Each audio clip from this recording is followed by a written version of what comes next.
शेर और बकरी को एक घाट पर पानी पिलाने वाला चाहिए, कोई ऐसा जो रूस और यूक्रेन के बीच मध्यस्थता कर सके, मिडिल ईस्ट में शांति स्थापित कर सके। ऐसी पूरी दुनिया में फिलहाल एक ही शख्सियत नजर आती है और कई बड़े बड़े नेताओं के मुंह से उनका नाम सुना जाता है और विश्व स्तर पर उस शख्सियत की चर्चा होती है कि ऐसा तो सिर्फ वो ही कर सकते हैं। नमस्कार, मैं हूं आशीष त्रिपाठी आपके साथ और अब हम बात करेंगे प्रधानमंत्री नरेंद्र मोदी के बारे में, जिनकी न सिर्फ भारत में बल्कि पूरी दुनिया के विश्व पटल पर चर्चा होती है ऐसे ऐसे विषयों के बारे में जो विषय कहा जाता है कि नरेंद्र मोदी ही सुलझा सकते हैं। और कई नेताओं की तो इनसे इतनी उम्मीदें बढ़ गई हैं कि चाहे नरेंद्र मोदी ने इस बारे में कोई कमिटमेंट की हो या न की हो, कूटनीतिक स्तर पर कोई बयान दिया हो या न दिया हो, लेकिन जो नेता इनसे अपेक्षा करते हैं उन नेताओं की अपेक्षा टूटने तक की भी बातें सामने आती हैं। बहरहाल ये एक अलग कहानी है, इसके बारे में भी मैं आपको बताऊंगा। और फिलहाल जो स्थिति बन रही है पहले उसके बारे में चर्चा करते हैं। दरअसल अभी की जो स्थिति मिडिल ईस्ट में है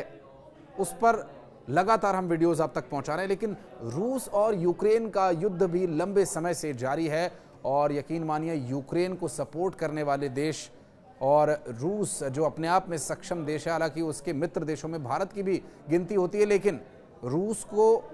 सपोर्ट करने वाले देशों में भारत का नाम जरूर है, लेकिन भारत युद्ध का पक्षधर नहीं है, ये पूरी दुनिया जानती है और इसके लिए भारत की छवि सर्वोपरि मानी जाती है। और भारत ने हमेशा से कभी युद्ध में पहल नहीं की और शांति पसंद ये देश है। इस बात की जो छवि पूरी दुनिया में बनी हुई है, यहाँ ये बात पूरी तरह से साफ होती है और ये बात स्पष्ट भी हो जाती है। लेकिन जो देश, जो नाटो देश यूक्रेन को सपोर्ट कर रहे हैं, उन देशों में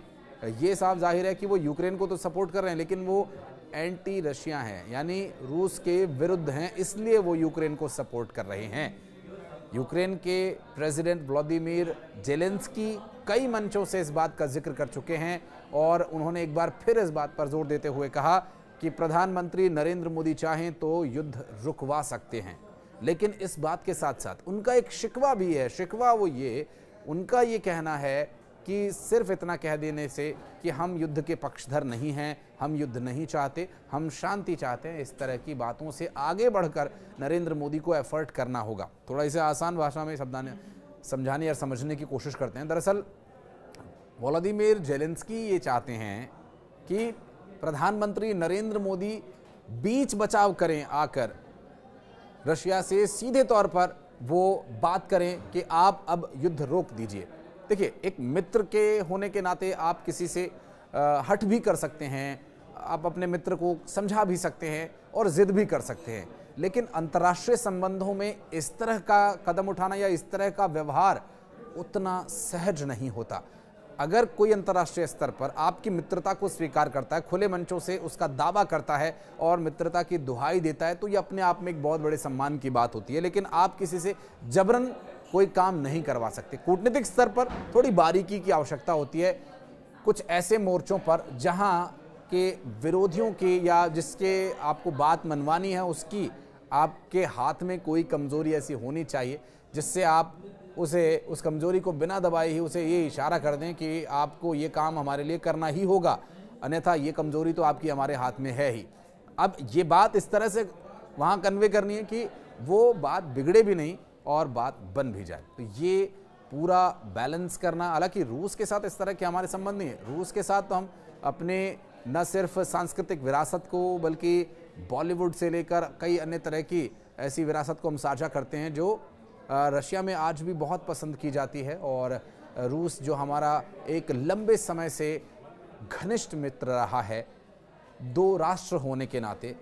तो यहाँ पर भारत की भूमिका को लेकर जेलेंस्की का ये कहना है कि प्रधानमंत्री नरेंद्र मोदी को इससे आगे बढ़कर ये बात उठानी होगी और सिर्फ युद्ध के पक्षधर नहीं है कह लेने भर से आप पल्ला नहीं झाड़ सकते, आपको कुछ आगे बढ़ना होगा। बहरहाल इस पर प्रधानमंत्री नरेंद्र मोदी ने अभी खुलकर कोई बात नहीं रखी है, लेकिन भारत युद्ध का पक्षधर नहीं है और युद्ध शांत कराने के लिए, शांति वार्ता के लिए भारत के प्रयासों को अंतर्राष्ट्रीय स्तर पर न सिर्फ देखा जा रहा है बल्कि जो नहीं चाहते हैं वो भी दबे मन से ही सही लेकिन सराह रहे हैं। मुझे याद आती है वो घटना जो ब्रिक्स सम्मेलन के दौरान हुई जहां ब्रिक्स के 5 राष्ट्र के राष्ट्राध्यक्ष तो वहां पहुंचे, लेकिन जो रूस के राष्ट्रपति हैं उन्होंने अपनी बातों से और अपने व्यवहार से ये बात तो जाहिर कर दी कि प्रधानमंत्री नरेंद्र मोदी के अलावा वो वहाँ पहुँचे ज़्यादातर नेताओं से खुश नहीं थे, या यूँ कहें कि उन्हें बहुत ज़्यादा विश्वास उन नेताओं पर नहीं था। चूँकि जिस तरह से ब्रिक्स सम्मेलन फेल कहा जा रहा है इस बार का, और इसमें एकता का अभाव भी दिखाई दिया है, और इस समिट में ब्राज़ील के नेता पहुंच ही नहीं पाए। ब्रिक्स समिट में कई देशों के नेता मौजूद थे, लेकिन इसमें से ज़्यादातर ऐसे थे जिन पर पुतिन को भरोसा नहीं था।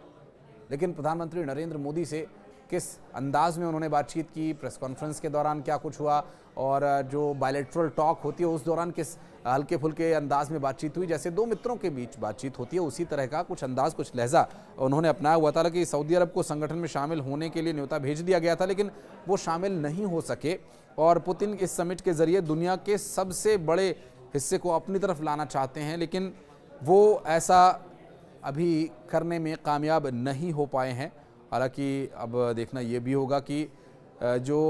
कजान शहर में ब्रिक्स सम्मेलन हुआ उसका आगे व्यापक स्तर पर क्या असर पड़ता है। जबकि 16वें ब्रिक्स सम्मेलन के हिस्से की यदि बात करें तो इसमें रूस के राष्ट्रपति पुतिन के साथ द्विपक्षीय बातचीत में इस युद्ध का भी जिक्र किया गया था जो रूस और यूक्रेन के बीच चल रहा है, और समस्याओं का शांतिपूर्ण तरीके से हल निकाले जाने के विषय पर भी चर्चा बहुत गहनता से हुई थी। और चूंकि कूटनीतिक विषय, जैसा कि हमने पहले जिक्र किया, वो कूटनीतिक विषय पर बहुत स्पष्ट और कम शब्दों में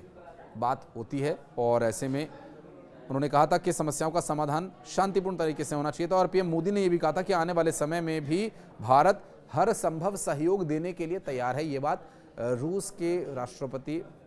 व्लादिमीर पुतिन से इस द्विपक्षीय बातचीत में प्रधानमंत्री नरेंद्र मोदी ने भी कही। और प्रतिबंधों का रूस पर असर पड़ा है, और भारत चीन चाह ले तो जंग रुक जाएगी, जेलेंस्की ने ये बात कही थी, और रूस की इकोनॉमी को कमज़ोर करके जंग को रोका जा सकता है। लेकिन क्या भारत ये कदम उठा सकता है? अब जेलेंस्की ये चाहते हैं कि हम रूस पर दबाव बनाएं और रूस को हम मजबूर करें कि वो युद्ध रोक दे, लेकिन ऐसे में जो मित्रवत संबंध है उसमें तो खटाई पड़ जाएगी। ठीक है, हमें शांति स्थापित करनी है, लेकिन दो देशों की लड़ाई में अगर हम मध्यस्थता करेंगे और उसमें से कोई एक देश हमारा भी दुश्मन बन जाए, वो भी ऐसा देश जो न सिर्फ शक्तिशाली है बल्कि हमारा पुराना मित्र है, सांस्कृतिक स्तर पर, राजनीतिक स्तर पर हम अपनी विरासत साझा भी करते हैं, और ये पूरी दुनिया में विख्यात भी है भारत और रूस की दोस्ती। हालांकि इस बारे में कोई खुलकर भले ही खुले मन से न बोल पाए, लेकिन कई ऐसे देश हैं जिसमें कि भारत और रूस की नज़दीकियों को लेकर भी परेशानी रहती है, और जेलेंस्की को, यूक्रेन को सपोर्ट करने वाले देश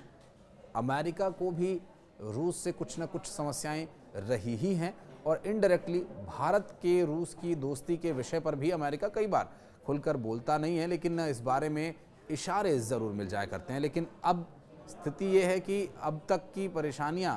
जो है वो